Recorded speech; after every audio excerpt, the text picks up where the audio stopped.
30 d'abril del 2023. Avui ha estat una data molt especial. La d'avui no ha estat una manifestació més en defensa de l'habitatge públic. Ha estat una manifestació en la que per primer cop en molts i molts anys hem sortit amb un clam molt clar en defensa del model d'habitatge públic d'aquest país. I també hem denunciat tot el que està fent la Caixa, multitud de veïnes de les seves promocions, les té sense manteniment, les fa fora de casa seva. La Caixa ens estafa. La Caixa es lucra amb la vivenda, amb el model de vivenda protegida que tenim en aquest país. S'omplen les seves butxaques, però no ho permetrem.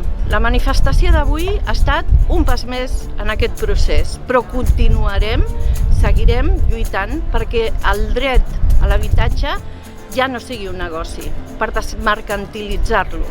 Defendre el model d'habitatge públic no és suficient. També hem d'aconseguir obtenir un model d'habitatge privat completament diferent al que tenim ara. I clar, el cap se'ns en va directament a l'acord que s'anunciava ahir entre PSOE, Esquerra Republicana i Bildu per tirar endavant aquesta llei vivienda que porta mesos i mesos atascada. Hem de protegir també l'habitatge i efectivament aquesta llei que ens proposen no ho aconsegueix. Està plena de forats, plena d'escletxes que utilitzaran els especuladors per seguir guanyant diners a costa nostra, per omplir-se les butxaques. Aquesta llei no és suficient.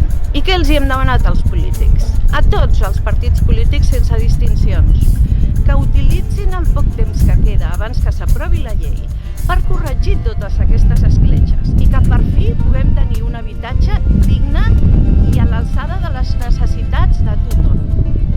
Per aquesta lluita i per totes les que encara queden pendents, força sindicat!